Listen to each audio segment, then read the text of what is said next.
talking this hour with Bill Koenig, who served in the White House press corps a number of years now, and we'd like to have updates from him on a regular basis because he's got some inside perspective. You can learn more at his website, watch.org. Bill, you write, "Will God use Russia to judge America?" And then let me read a paragraph of what you write. You say, and this is a little bit unnerving, you say Russia is penetrating the U.S. power grid, surveying underwater Atlantic Ocean communication cables, flying bombers and sending submarines near the U.S. borders, aligning with Iran, the world's #1 terror sponsor, who may cooperate in gaining control of over 50% of the world's oil supply and would crash world economies, break NATO's influence while they are led by pacifists and wimps, while outmaneuvering the White House and the State Department on every turn, moving aggressively into Syria, Afghanistan, renewing relations with Egypt, and beginning to replace the United States as the power in the Middle East. And you say Russia is also moving ominously close to Israel's northern border and propping up Syria's tyrannical leader, working in lockstep with Iran's General Soleimani, the leader of the Al-Quds force, and overseeing the Iraqi military. And Bill, then you ask a question, and you ask if Obama is working for Putin. You need to explain some of this because all of what I've just read is extremely alarming, but then you ask, is Obama working for Putin? Explain what you mean by that, too. Well, Jan, I think all of these things,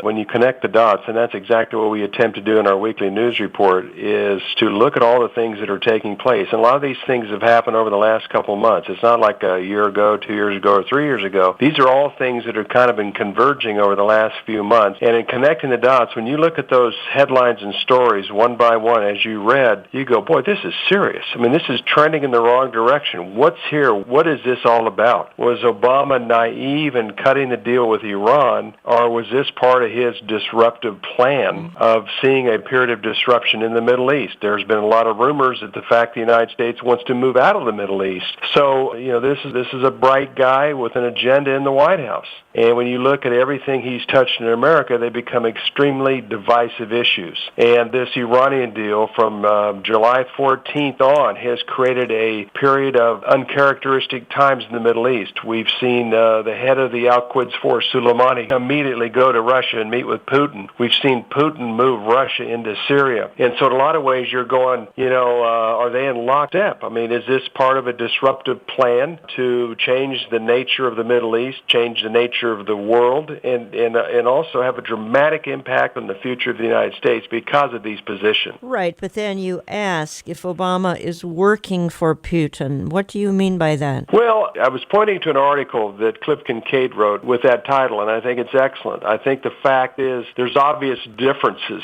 on a couple of the moral issues between Putin and Obama, but when it comes to watching the facilitation and the enablement of Iran, the fact that he was doing behind-the-scenes deal with Iran in terms of negotiations with Iran even before negotiations were even announced 2 years ago, the fact that he was so committed to a deal with Iran that would play into Iran's favor and also play into Syria's favor, because a strong Iran helps Russia in their desire to be a bigger player in the Middle East. I can promise you, when you look at the pattern here, and when you look at the fact that, Russia's Middle East move was being talked about, but it happened quickly after the P5+1 led by Obama and Kerry agreed to the Iran deal. That is an empowerment of Iran, which helps Russia in their plans for the Middle East. And when you start looking at this, who's calling the shots, Jan? I mean, are they working in lockstep, or is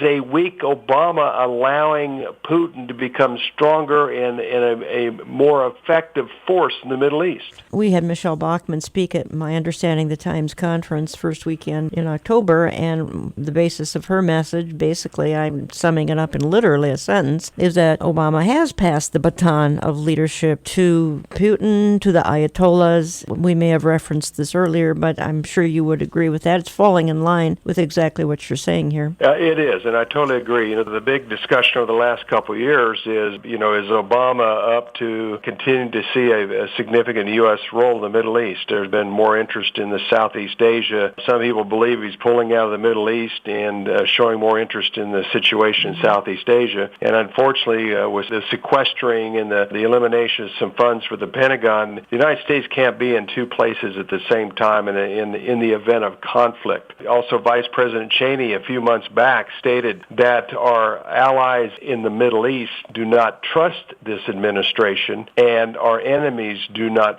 fear them. And I think that's a very significant point. Because of that, also we're seeing allies develop, strange allies, such as Israel, Egypt, and Saudi Arabia, and the United Arab Emirates, and even Jordan cooperating now, where in the past these Arab countries wouldn't have anything to do with Israel. But all of them right now are very concerned about their future. They're very concerned about their own personal domestic defense. They believe that Israeli intelligence and commitment to their own safety and security will be beneficial to them. So let's work together against this common foe, which they consider the Shiite-led Iranian government to be. Here's where I want to go yet, because I'm not quite finished with Putin. And I think that we're seeing Bill Koenig, and that's who I'm talking to this hour. You and I are wondering if perhaps the hook has been put in the jaw of Gog from the land of Magog. We don't know that, of course. That's all speculation. We do know that some vast oil discovery has happened in northern Israel. Is that going to be part of the hook, as well as the natural gas in the Mediterranean that's going to perpetrate some of the Gog-Magog activity, Ezekiel 38:39? Because I do want to talk prophecy before our hour gets away from us. And then also, you write, let me read what you write, and let's pick up on it as soon as I get back from my break here. You write, Bill, can America survive Barack Obama's final days, who has virtually gotten his way on everything he has pursued and empowered with his new budget deal, prepared to use executive orders on matters he can't get through a Republican Congress? America has a great risk of being unrecognizable on January 20th, 2017, Obama's final day in office. And so when I get back, Bill, I want to ask you a little bit more about your opinion. Can America survive Barack Obama's final, be some 400 days or so left? And then I want to deal just a little bit more with the eschatology angle, particularly as it concerns the potential buildup of Gog and Magog in the Middle East. That's certainly a war that's imminent.